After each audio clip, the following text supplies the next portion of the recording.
fundamental with any business. It's got to be scalable and repeatable. But also make sure that there is actually a route to that market. What was important to me was being part of, being in the inner circle and part of the strategy of the business. That's hard too as well, isn't it? Defining your ICP early on, when you haven't really had a chance to test different theories yet. You've got to take a bit of a punt and go for one. And you're building credibility, you're building trust, just like you are in a business. People trust you because they start to give you their time.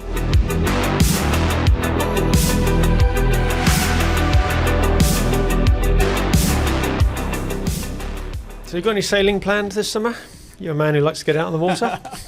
Well, I have actually. I've just filled in. Somebody has a spreadsheet for a little J99, Right. 10 metre, Nice. sort of J boat, and I join him for. I don't do racing around the Cannes, as you know. I like to count my sailing trips in weeks rather than minutes. Circumnavigations rather than laps. About half the races he does are like he calls them offshore, but what he means is 24 hours to Guernsey and back. Right. So I joined Vernon and the crew for a bit of racing. So I've actually just put my name down. We haven't told Sally yet. I just said yes. Hope she doesn't listen to this podcast. Yeah. And I've just got back from Cape Verde a couple of weeks ago. So that was a bit of a luxury considering. What, delivery trip or holiday? Essentially a delivery trip, yeah. Spirit Helsinki, which was the Swan, 65-foot Swan, classic Swan, that I sailed around the world with. And it's been on an extended boys fishing trip by the looks of things, and it was on its way back essentially, so I volunteered to take it.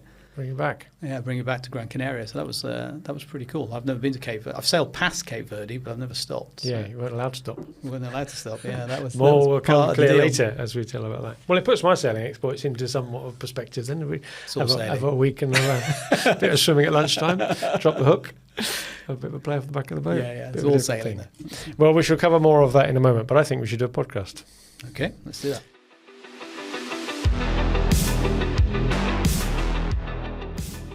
Hello and welcome to another episode of the SME Growth Podcast from Wellmeadow, where every week we try and come up with something useful or interesting for owners and managers of small and medium-sized enterprises. And as regular listeners and viewers will know, it's usually Richard and me warbling away in the room, trying to cover some topic that we think might be of interest. And every now and again we get some guests in. And it often happens around holiday time. So here we are getting close to Easter. And we're very, very lucky to have a particular guest that I've managed to twist his arm and get him into the studio this week, Ian Herbert-Jones. Hello. Ian. Thank you very much for coming in. Thank you for having me. It's good to be here. Now, it's when I stumbled across the idea of inviting Ian in, I was kind of stuck a bit, really, for working out which bit of the million things we could talk about would we put into a podcast. So we're going to maybe cover a few different things in a minute as we start that, and I'll give you a bit of an intro. Okay. So, but broadly, as people will tell from the start there, it might have some links to sailing, and it might have some links to business. Yeah. And we'll try and bridge the gap. Trying to weave the two together is always the challenge. I think we will be able to do that. So let me come back to that in a moment. So here we are on episode 167. And what we normally do at this point is we tell everybody what they missed. Okay. Not wanting to presume that they actually were here for the previous 3 episodes. So if you are listening and you haven't listened to the previous 3, this is what you missed. You can go back and look them up on your podcast platform of choice. So if this is 167, last week was 166, and that was another guest. In fact, there's a bit of a theme here because we had 2 or 3 months with just me and Richard, and then we've had loads of guests recently. Okay. So last week was Tom Meehan, who happens to be my my personal trainer. People may have heard us do an episode with him back first week of January, trying to encourage everybody to have some discipline, copying from their business discipline into their fitness regime. So he's talking there about a trend and whether as a business you jump on a trend or not. Is that a good thing or a dangerous thing? And he talks about the whole High Rocks trend and how he's built a business around that. So that was episode 166. Episode 165, Richard and I had a chat about whether business leaders should be hands-on or hands-off, and the fact that a lot of the advice is to be hands-off, when in fact there are sometimes good arguments for being a bit more hands-on. So it's where does the balance strike between being hands-on and hands-off as a leader? And the one before that was another guest, Mike Jones. It's interesting. He's an outsourced operations COO, Chief Operations Officer type of bloke, and he does that on a fractional basis. And he talked about the inevitable friction you get in a company as it grows and the conflict that inevitably arises because you're all getting bent out of shape as different bits are growing and expanding in different rates. So that was really fascinating, that. So I love talking to Mike about it. So now even you, Ian, are going to go back and listen to some of that. I'm definitely going to go back. I've got a High Rocks. Is it called High Rocks? Okay, yeah. I think I've heard about that. Some kind of high intensity. It's a competitive fitness, yeah. Okay. It's a running race with exercises in it. And I did my first one of those last October, coached by Tom, as a pair with my mate Jim. And we got a penalty of 6 minutes for not doing enough of one of the exercises. You got a red flag. You were cheating. Exactly. We cheated. Yeah, we got caught cheating. So we're unfinished cheating business if you get caught. Yeah. So we're going to try and get back into the Birmingham one again. Although tickets sell out very, very quickly. And that's in October sometime. So that's passed me by. I'm going to have to dig into that. Oh, and I'm interested phenomenon. in your fractional COO. Yeah. So we hear a lot about fractional CFOs and that type of role. Yeah. SOs sometimes on the sales side. CMOs you get a bit for marketing. The generic term is CXO, fractional something. Something, yeah. But you're right, COO, you don't often get the fractional ones of those. No, that's something that most businesses aren't comfortable probably to So maybe we could have a double header guest. I get Mike in at the same time as you. And he can have a good I've chat. got some thoughts on fractional, sales leaders as well. I think there's a lot in that. Well, that's a good prompt to introduce you then. So, as I said earlier, Ian Herbert-Jones. And really, I suppose if you had to summarize what you do, you're a sales leader, business leader, leader. You're a leadership coach, a leadership advisor, but you've done your stock in trade with sales. Yes, especially in the software sector. Yeah, absolutely. Yeah, always sales. Sales. I suppose the sales. I'm old enough now to say I'm a sales leader. I'm not sure I'm a leadership coach yet, but I'm being pulled into that more and more. Bits of it, yeah. And then sometimes I'm a sailor. So depends what phase we're in. A little play on words. I think it's worth mentioning, because we did start out with a little bit of a sailing chat, that Ian has done more than his fair share of sailing races around the world. And people may not have heard of the Golden Globe race. Probably not. It's pretty niche. It is pretty niche. It's not everybody's cup of tea. This is the Robin Knox-Johnson inspired race, is it not? That's right, yeah. It's a homage. In 1969, the first person to sail solo, non-stop, unassisted, around the planet, through the Southern Ocean, if you imagine underneath the Great Capes, Cape of Good Hope, Cape Lewin, Cape Horn, and back home to Falmouth, because he was a Brit. There was a gentleman called Robin Knox-Johnson, now Sir Robin Knox-Johnson. And that was only achieved in 1969, amazingly, the year that we put the first person on the moon. Yeah, wow. Even though, obviously, sailing ships have been travelling around the world all that time for hundreds of years. That was the first time somebody had actually done it alone. And my race, the Golden Globe race, was a homage, if you like, to that. That as a challenge, as a sailing challenge. And it happens every 4 years. That's the idea, yeah. So it happens every 4 years, a bit like the Olympics. And competitors, skippers will sail non-stop from France, unassisted, alone, as I state, and follow the same course as Robin did through the Southern Ocean and around the world. About, depends how you 30,000 nautical miles. Yeah, wow. And can spend anything up to 8 months alone at sea. Yeah, it's incredible. The feat that I don't know why you signed up to do it. And I bet you at the moments of it, you pinch yourself and think, I wouldn't want to be anywhere else.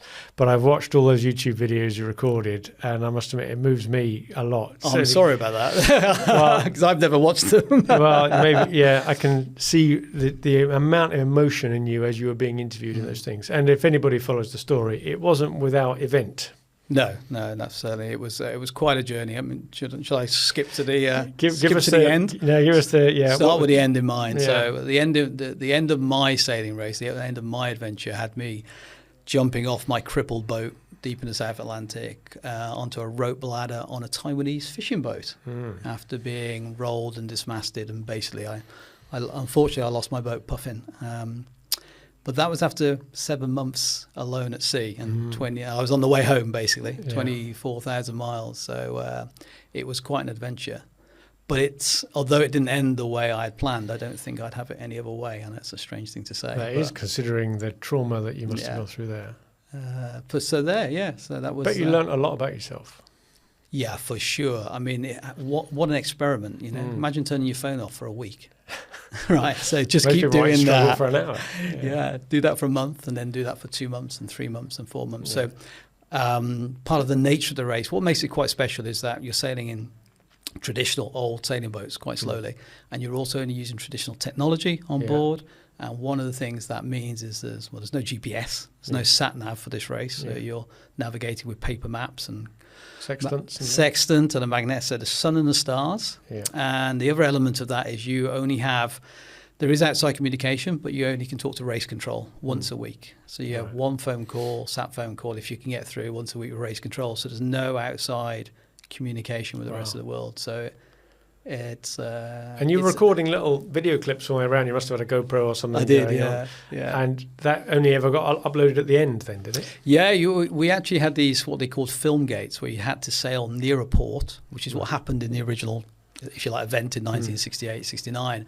And the race organisers came out in a rib, and they could read a paper letter to you from home. Oh, right. And you would hand over your letters, which you had handwritten, and at the same time, you'd hand over your SD cards. So I never saw that content. It was just... No, really. So for me... And you've never watched it since? I have seen more of it since, because a documentary was made. There's a documentary out there called The Loneliest Race, and it's doing the film circuit at the moment, film festivals. So I saw more of my own footage on the big screen than I'd ever seen previously. Because, I mean, anyone that's used a GoPro knows you just talk to it and that's it. And half the time the damn thing was flat, or it got washed off the side of the boat or whatever. So these SD cards survived. And they're in your grab bag. And they were in the grab bag. So they were either handed over at the film stops or some came with me when I... Yeah, I saw that guy coming up and interviewing you over the rails. That's it, yeah. So that happened a couple of times during the course of 7 months. Been no contact at all for sometimes weeks. It's terrible. Or whatever. And then he comes along and you've got to hold it together. You hold it together. He's going to ask you if you've got any message for your wife or something. And bloody hell, so let's say you're 90 days in or 80 days in, and you're pulling outside of Cape Town. And first thing is you've found Africa, which is no small feat. Africa's pretty big. Quite a big place. It's quite a big bit. And I found the southern tip of Africa, which is the right place. So you end up in Table Bay, and the rib comes out with the race organisers, and then they interview you. And, I haven't seen anybody for 80 days. Yeah. 30 minutes later, they're gone. Yeah, wow. And then you've got to start all over again. And night's falling, there's shipping all over the place. Remember, you're a solo sailor, right? As you know exactly what that means. And you're all alone all over again, and you have to reboot. It's pretty... you just got used to being on your own, and all of a sudden... Just got into your rhythm, and then you have to reboot. And I think that will come into the conversation about businesses. That this ability, the resilience to be able to reboot and pick it back up is one of the lessons, I guess, that came out of that race. Yeah. So what's that film called? The one you talked about going on? The Loneliest Race. Loneliest Race. Loneliest Race. Right. Well, maybe we can put a link to that in the show notes and encourage people. But if you just Google Golden Globe race Ian Herbert-Jones, you'll find all sorts of some of the nonsense. Fate of poor old Puffin that sadly is no longer sad story, real sad story. Yeah, lost your mast and all that. Yeah, some horrific stuff that you went through. But yeah, what an experience. There you go. Yeah. So as you say, that was just a little bit of a break, really, a career break. I know. Let's go and sail around the world a few times. That was a career break. It was very well planned, meticulously planned career break. But previously, I mean, as you said at the beginning, Dave, my whole history has been in sales, and then the last 20 years in what we'd call software or technology sales. Yeah. And I'm in sales because I'm not bright enough to be an engineer. You know the reason. You've said that before. It's a well-rehearsed line. So So and what I found myself doing over the last 20 years, in possibly intentionally, was working with early stage companies and startups, tech startups. Normally in the telecom space, but in the enterprise, most recently in enterprise SaaS, as we call it. Yeah, software as a service. And you said earlier, just before we started recording, that getting a startup up and running is a bit like getting to the start line of a race. Very much so. And you could draw so many parallels there with those that intended to get there and didn't even make it to the start line. Yeah, the biggest dropout rate is before the start line. There's no two ways about it. So if I use the race, again, just as a fun set of facts, there were 16 of us that crossed the start line, but there was at least 32 perfectly well qualified, funded, well-intentioned people that had signed up. It's a long journey to get to the start line, and there's so many parallels, certainly with starting a business. I mean, the vision, you need vision, you need to have your belief, and then it's a lot about commitment. And at some point you cross a line. In my case, you crossed a line, you gave up a very well-paid day job. So, you're showing a series of lines. That was the first series of lines. Yeah, there's a Rubicon there, and you've got to cross the Rubicon. And I think fundamentally that's the start of everything, a level of personal commitment. And I'm a big believer that the universe knows when you're committed. And that's when people start to help. That's because I think, your commitment's written all over you when you're really there. Because it's very easy to say, or even it's very easy to think about doing something. It's a little bit harder to say you're going to do it, and then it's harder again to sort of cross whatever your line happens to be, and everybody's different. If you're a 25-year-old kid with no commitments, and then the bar is lower, maybe. Yeah, maybe there's different bars in different There's different places, bars, yeah, absolutely. But there's still a level of commitment, and I think that's... You at least had a nice, secure career behind you that you thought you could go back into, which is what you're doing now. Whereas if you're younger, I suppose, you're potentially giving up on a steep part of the career curve and so different challenges. What's your bar, and are you committed? And you must have had, a bit like in business, I guess, when you're thinking about starting up something new, you must have had lots of people, maybe well-meaning, but telling you not to do it. Oh, there's 10 good reasons not to do it. In fact, 150 good reasons not to do it, and only one good reason to do it, really. So have you got to be quite obstinate then? Single-minded, driven, disciplined, all those things, but almost to the point of being able to hear all this well-meaning advice and still ignore it. Yeah, if you believe in it strongly enough, whatever it is, you probably get quite good at selling that idea. To yourself. To yourself, first of all, and then you've got to build belief in other people. And so on my journey, and I think this is the same if you were starting a business, you go from I believe and essentially everybody telling you it's a bad idea, the 10 reasons why it's not going to work. And over a period of time, you end up bringing people on side till lots of people believe. And that was my experience. It was a solo sailing adventure. I thought it was all about me sailing around the world. In the end, I took a team with me around the world, and they all believed. Yeah, they weren't physically with you, but you wouldn't be there without them. I wouldn't have been and you there wouldn't have got around them. without them. Yeah, exactly. So interestingly, you said a lot that there was lots of leadership lessons. So the paradox. You're on your own, right? You're in a boat on your own. Yeah. But so where do the leadership lessons come out? Certainly in the obvious one is in that prep and getting you to that start line, because you start to form a team. So it's a solo race. Remember, this is completely amateur event as well. So this is not. You needed sponsorship as well, didn't you? You've got to make the commitment. You've got to cross the line. You've got to raise funds. You've got to build a team. When you build a team, chances are that team's going to be mainly volunteers. Even if you're paying them for their services, a lot of this is around rebuilding a boat. To take a boat around the world, you really need to. And let's be clear, that boat had already been around the world in this race 4 years before. Yeah. So part of my commitment is I went to the prize giving of the previous race. Signing the papers is a piece of cake. Anyone can sign the papers, right? But I went to the prize giving of the previous race. That was a statement in itself, if you like, to be there. And then I sat in the cockpit of this boat with Istvan, had a few drinks, and shook his hand and bought his boat off him. So I came back. The finish event. I went to market with a carrot, came back with 3 magic beans, and in this case, a boat. I had no idea how to get that boat back from France. It was beaten up. It still had, still had the soggy, smelly socks on board from that Istvan left. He basically just got in that week. He handed me the keys and stepped off the boat. I've never seen that again, he said. And it's a funny story, but if Puffin had made it back, Istvan was probably going to buy her back off me. Wow. Yeah, there you go. Have another go. You missed her. Yeah, fancy that. So the leadership lessons come in all that, the broader team that you needed to bring together. I think so. And I suppose infuse them with that vision that you had. Like you said, you get good at telling the story, first off to yourself, and then I guess you honed it over time. And after a while, you were quite well polished at being able to just trot off to anybody that wanted to listen what you're trying to do, why you're doing it, and why you wanted the money. And you're building credibility, you're building trust, just like you are in a business. People trust you because they start to give you their time. And again, even like I said, even if you're paying for someone's services to help you do something, they could be working on somebody else's boat. Yeah. So, I was turning up, Dave. You've got to turn up. Yeah, and I turned up all the time. So help me draw some of the parallels then between that incredible life while you're in that project. That is so all-consuming and it just changes your whole world. Draw the parallels of that to when you've got a job and you're selling. You're in a sales leadership position. You may well have an equity stake in the business, so you've got a bit of interest, but ultimately you're selling for some broader other purpose and you're taking a wage for it, however good that is. How do you draw those parallels between that drive that you had, that vision, that clarity of purpose, the discipline that you brought to yourself. Is that how you treated your sales job? I think so.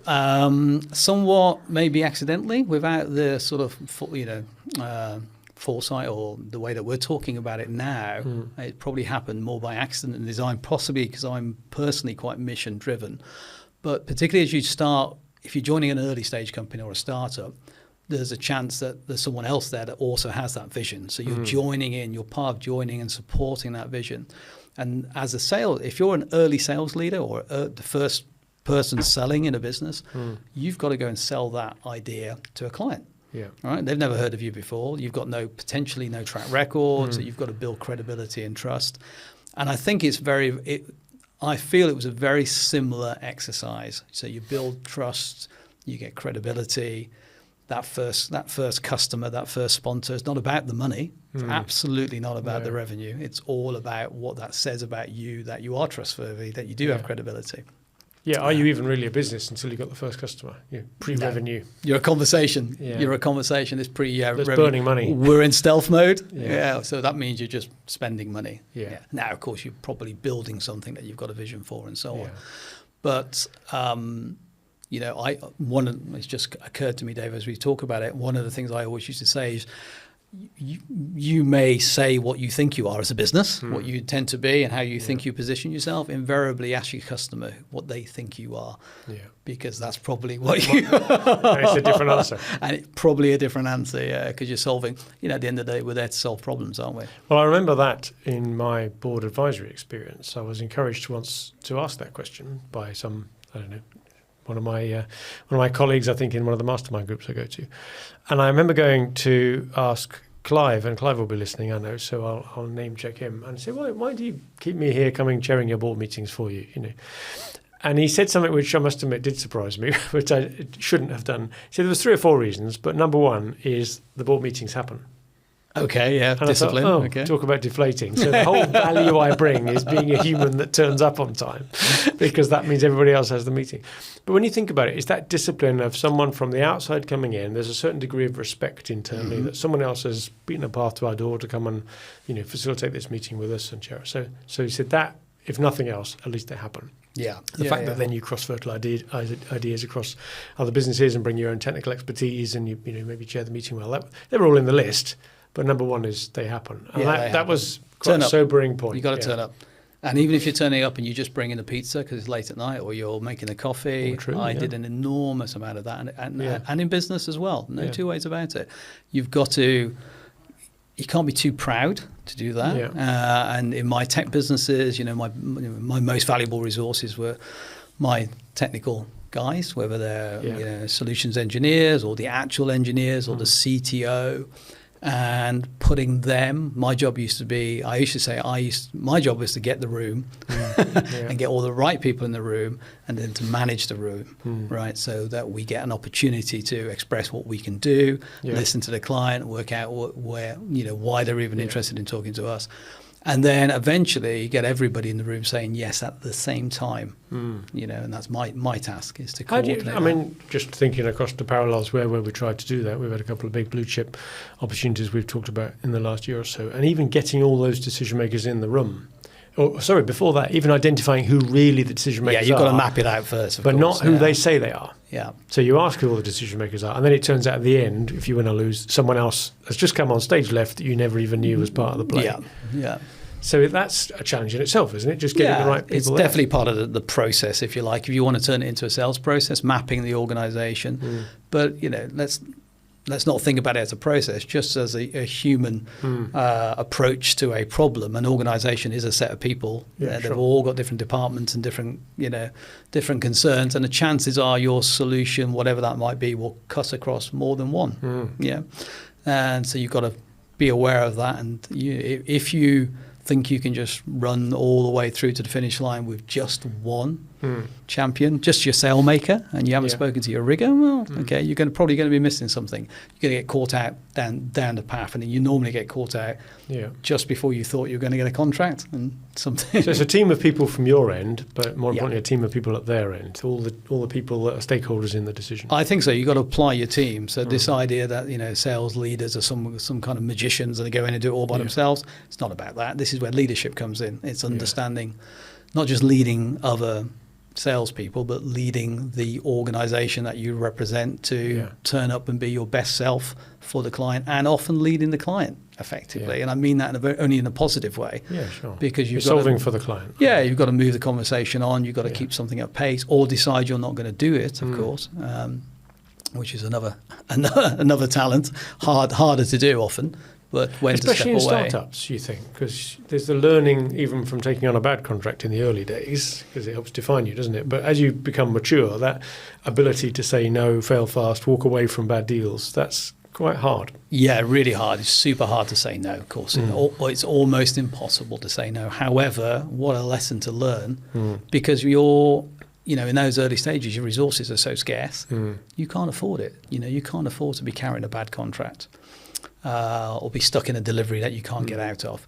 And if you are, you better be grown up enough to go and have those hard conversations about how you change that situation. Well, one bad contract could be enough to kill you, couldn't it? It will be enough to kill you, almost certainly, And I've seen plenty of them. One of the things I've seen, again, this is in early stage businesses, particularly in tech, and it's very easy to become obsessed by one or two huge clients. So most of my world has been in telecoms, so let's use Vodafone as an example, just as an example. And if we win Vodafone, that's it. We're home. Well, it's a home run, right? We've made it. But there's a lot of bleached bones on the road from wherever, from Shropshire, where we are sitting today, to Newbury, because you can die along the way.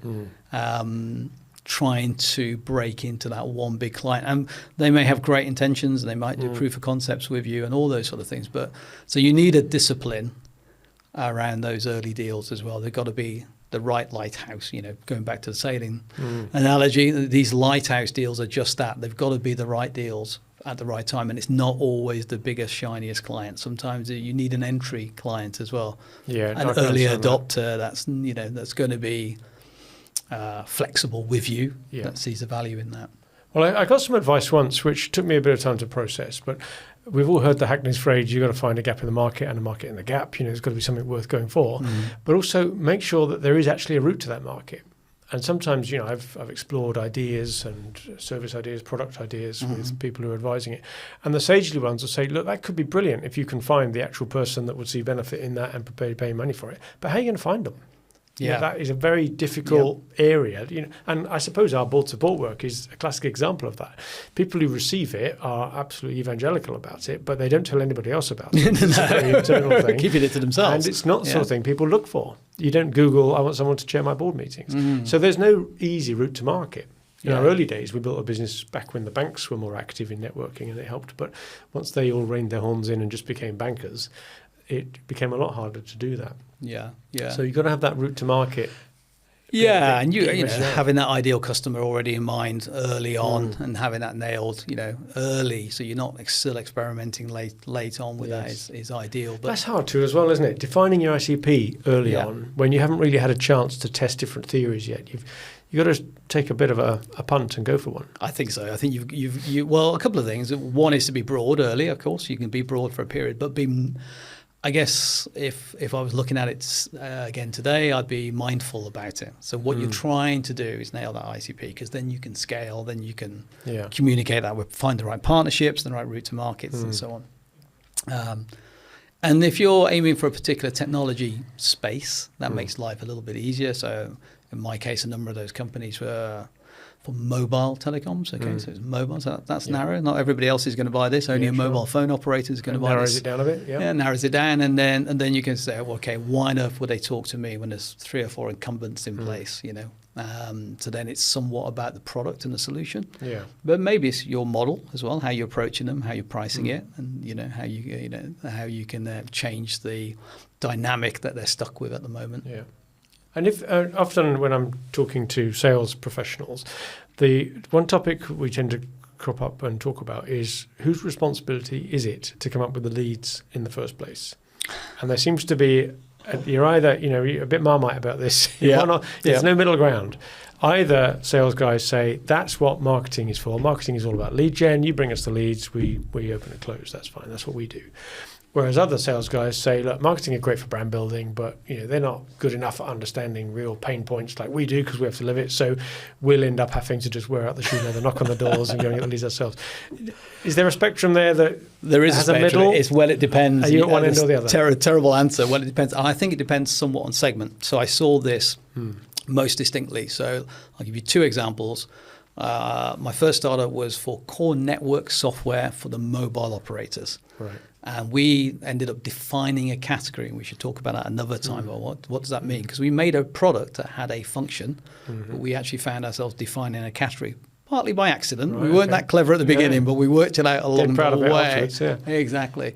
So in that case, the identification of who the customer is pretty straightforward. And you can take your sales leaders and have people of a certain level that can, if you like, go on that sales journey. In the enterprise SaaS world, then it was very much, marketing generate leads for us. That's what marketing do. Marketing get people to call or to make contact or to fill in the form, and I'll measure those KPIs. And as you know, in the world of SaaS, we have a lovely set of KPIs from CACs to, what is a qualified lead, not a qualified lead. And far too much time is spent arguing about it. Far ridiculous. And the fact, such sales and marketing be one department, two departments. So in a business that you've got where you've got a menu, when you've got the McDonald's menu, then I think it's fair to say, okay, we now have a function, and they might be marketing, they might be SDRs, but we have a function that takes us in this early part of the journey, top of the funnel, whatever we want to call that. Yeah. And I think that's fair. Yeah. Okay. See that working. So that's a bit different to the selling the next set of F-35s to Oman, for example. That's not an SDR activity. Well, so it kind of depends. I think it depends. Yeah. Okay.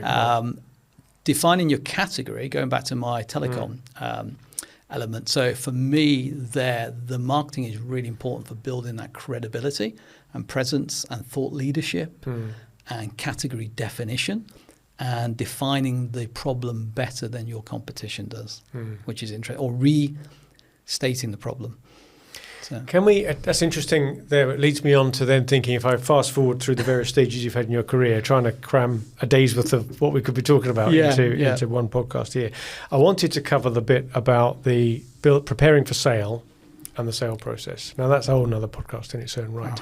But what is it that you can do early on when you're just running the company normally to maximize our chances later on for the sales process to go that much better? Okay. You mean the exit process of the business? Building up to the exit process. And when you go into that phase, you'll have to do a load more stuff. You have to be very systemized. Obviously, you want the leaders, the organization to not be too involved day to day. You've got to have everything nailed down and all that sort of stuff. But there'll be that middle bit where you're going well. You're growing the business well. You've got the potential of an exit on the horizon somewhere, but you still haven't got buyers. You haven't marketed the business. With you. But you're starting to think, how do I now start selling differently to build my portfolio of customers or the style of contracts that I'm winning or whatever, so that when maybe in 2, 3, 4 years' time and we start talking about that, we've got the base already there. Otherwise, it's sort of too late to do it. Super good question. I suppose a lot of it's about repeatability. So you do get those systematic models in place, so you can demonstrate that this is a scalable, repeatable business. So that could be about being able to do it in more than one geography. So it's all very well being successful in the UK, but can you be successful in Europe, right? Can you be successful in the US? So there's that repeatability. Certain types of business, depends where you are, will have more enterprise value per dollar than other types of business. So try to recognize that in your space. Measure that and understand that. Measure that and understand that. Not every dollar is worth the same. Yeah. In my journeys, strategically, quite often partnerships were quite important because a strategic buyer was definitely one of the target audiences for acquisition, to be an acquirer, that is, of the companies. So building relationships with them in that middle ground, maybe before you need them, maybe before they really bring a lot of value, but establishing that relationship. So you can start to become valuable to them is really interesting. And equally, if you're being completely mercenary and you want the best possible exit, well, you want 2 or 3 dance partners.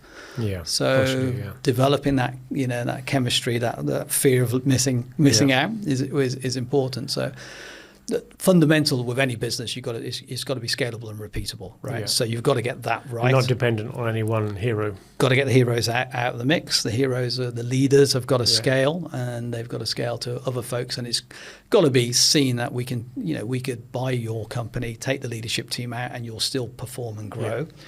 And then, ideally knowing yourself what a buyer could do with you to scale this business. If you can really see it and believe it and measure it, and say essentially, this is our reach today, but our reach could be... If only. If only. You're on board, yeah. If only you were on board. So I guess all of that is good business anyway. None of that's going to hurt your business, I think, but being strategically minded while you're doing it. But you might put more of a focus on that than you otherwise would if you at least had that vision that 7 years down the road, this is going to be valuable. You still got to have that, in my case, a start line or the end of the journey. And this goes back to your initial question about, how I behaved, I guess, in businesses. And what was important to me was being part of, being in the inner circle and part of the strategy of the business. Back to racing around the world. Getting to the start line is hugely hard, but I had to have the vision of the whole race, the whole journey around the world. And it's harder if you're working for a $5 billion company. No two ways about it. If you come in as a regional leader or whatever. And the beauty about small businesses is you should be able to get, ideally, everybody really close to that vision.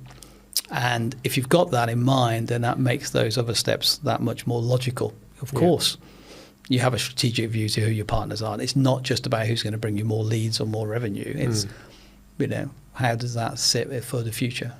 If you could go back now and advise the 25-year-old Ian Herbert-Jones, you suddenly met him in some time machine, what would your advice be? I would have I've always worked for these startups. And yes, I've had options in them and come in early and so on.